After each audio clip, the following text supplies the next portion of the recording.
Hey guys, so I just became a first-time home buyer and I am creating a spreadsheet that I can use in Excel to track my mortgage payments and to see if I just pay the minimum amount on my mortgage versus if I paid an excess, some excess principal. How does the balance decrease over time? How early can I pay off this mortgage? I'm just going to keep it real simple, and I think you could use the same spreadsheet. So let's say in this example that the person was just buying a house that was worth, say, $500,000, and they actually put 20% down. So really, what the mortgage ended up being was 20% less than 500,000. So the principal on this mortgage will just be 400,000.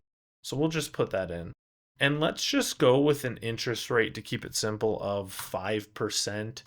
And then now this is where we're going to put in for the years. How many years is this mortgage? So the common ones are 15, 20, or 30. In this example, I'm just going to stick with the shortest mortgage of 15.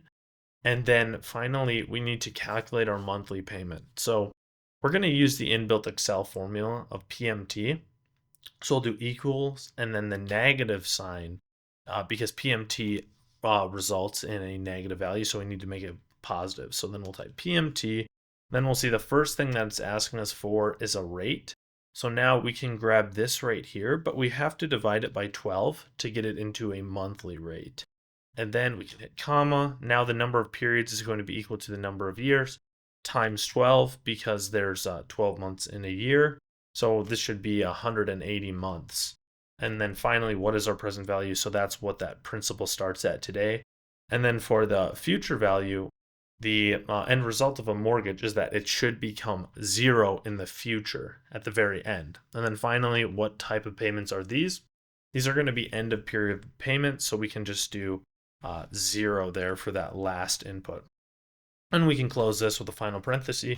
And we'll see that the minimum monthly payment on a mortgage with these parameters is $3,163.17. This doesn't include the property tax or anything. This is just the pure payment on the mortgage, and that is all. So then now we need to pick a start date. So I'm just going to go ahead and say that, like, because I'm doing this on February 3rd of 2026, I'm going to say that the first day of the next month is when the mortgage actually starts for this example. So I'll do 3/1/2026. So now we're going to build out our whole mortgage amortization table. So if the mortgage starts on this date, typically how mortgages work is that you basically pay for the month that just happened. So if the first month is March, then the first payment date should be April 1st. So to create that, a formula that should pull in that date for me, I can use this end of month formula. So EO month, and then I can click on this start date here and then click comma 0. So we're in that month parameter, and then we'll just hit +1 because we want to increment it by 1 month. So that'll give us April 1st of 2026. Now we need to put in, say for this date, our first payment. What's it going to be? For, just to keep with a simple example, let's say we just paid that minimum monthly amount. I'm going to hit Control C here, then I'm going to right click and I'm going to just paste values. So we're saying that the payment that we're making is just the minimum amount for the first payment.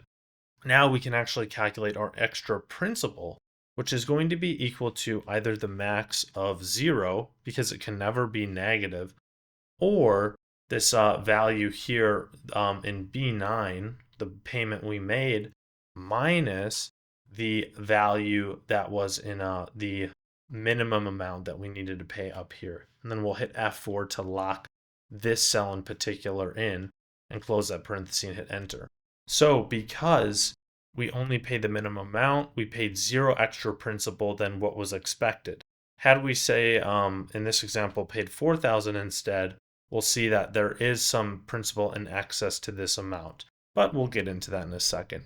So now we need to figure out the interest component that was paid out of the payment that we made. And so to calculate that part of it, we're going to do equals, and then we'll go get the principal balance that is currently outstanding. So for this first payment, it's just that total amount of 400,000, and we'll just lock that in by hitting F4 on our keyboard. and then we'll multiply that by the parenthesis of the interest rate here. So we'll lock that in with F4, and then we'll divide by 12. So what we're doing here is we're taking a monthly interest rate. So we're dividing by the 5% by 12, which should get us probably like 0.4% about, and then multiplying it by the principal. That'll tell us the pure interest component. So then if only this amount of this payment was interest, how much was principal paid? That's quite straightforward. It's just the total payment minus the interest paid. So on our very first payment, we're going to pay down this much principal. So this is the actual equity that we built in our home. This is just the amount that we had to pay for the financing. So now what's going to be our remaining balance on this mortgage at the end of this first payment? It's just going to be the original amount of principal minus the amount that we paid down the principal. So that's going to get us down to only $398,503 of debt, down from the original $400,000. So now let's say we go into the next month, and in the next month, we need to figure out how would we pay down the principal, because now we need to build off of this row instead of this table up here. So this will be pretty straightforward. We just want to build a formula that we can drag down for each column that will automate our updates. So we can build off of this date here to get the next month, the first date of the next month. So we'll use that end of month formula once again. And we're going to select that cell, comma 0, and then we need to increment the month by 1. So we'll do +1. And now we find the first date of the next month.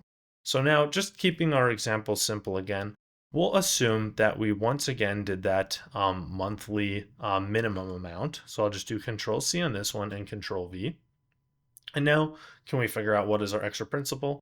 All we have to do for this one is to drag this formula down, and we're going to see that once again, our value here is not in excess of this value, so we didn't pay down any extra principal on this payment. How about our interest paid? How much interest did we pay? Now, what we can do is we can use this formula, but we just need to change one thing. So we can drag this down, but we're no longer using this principal up here, because now for this month, the relevant principal is the remaining balance from the previous month. So let's get rid of that B2 value there and instead select this value here. And we can see that we actually paid less interest on this payment than we did on the previous one, even though the payment remained the same. Because that's how these mortgages and loans in general work, is that as you make more payments, the amount or percentage of the payment that is allocated towards the principal will increase over time, and the amount that is going to the interest will decrease over time. And that's good because we want to build equity. So now, how much of this payment was principal paid? This one's easy. All we have to do is drag down the last formula like that. And now we see that we've actually paid, or we've got more principal paid down on this payment. And then finally, how do we calculate our new remaining balance? That's just going to be equal to this value right here, which was the remaining balance that was outstanding from the previous month, and we'll subtract the new principal paid. So we see that our balance is decreasing over time. And now if we want to just confirm that we did the math correctly, then we can grab this last row and we want to drag this all the way down. How far down do we want to go? Well, we need to make sure that we have dragged this table down as many months as would be in the life of this mortgage. So for 15 years, if we take 15 times 12, that's 180. So there needs to be 180 total rows, and since I'm beginning at row 9, I need to drag that thing down to all the way to row 188.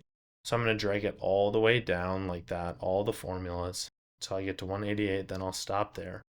Now, the one thing that doesn't drag well is this one, because it was a manual input. It just increments by $1 every time. So this one I need to fix. I'm going to hit Control C on the last correct value, then Control Shift down arrow to highlight all those values, and then Control V to paste. Because we just want to keep it at this minimum payment the whole time. We're not changing our payments. And now how we can verify if we did this whole thing correctly is that this remaining balance should end up, and I'm going to freeze the panes really quick. So I'll go to view, freeze panes right here, so we can still see these headers.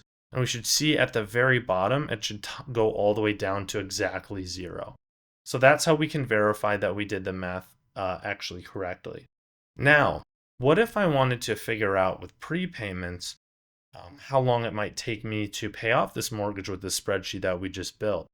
Well, we can start messing with the total payments in this column B. So let's say instead of just making that minimum payment every month, instead I did 4,000 like this. And then say I just did 4,000 every time. You'll see I paid a little extra principal. You see my principal paid increased, and then the amount of my balance that was remaining is even less. So let me do Control C, and on that 4,000, and I'll do Control Shift down arrow to highlight all these values, and then I'll do Control V. Let's see now, when does this actually go to 0? So you can see that it goes below 0 on row 138. Remember, it used to go to 188. So that's actually 50 months earlier. So I've actually paid off my mortgage about 4 years and 2 months earlier if I just pay an extra $836 every time. So that's an easy way that you can approximate this. I'll make this spreadsheet available as a free download on my website for anyone who wants to check it out. You can download it by hitting the link in the description or the pinned comment. And additionally, I've built another free tool on my website, which is a little mortgage calculator where you can put in different information about your house, how much you've put down. This even includes information about property taxes, home insurance, private mortgage insurance, HOA fees. You can get the latest mortgage rates from the US Treasury. And then once you have all that information actually in there, then you can see an amortization schedule as well. So feel free to go check out this tool. It'll show you different things like how much money you'd save if you did 15-year versus 30-year, stuff like that. So thank you for watching this video, and please subscribe for more.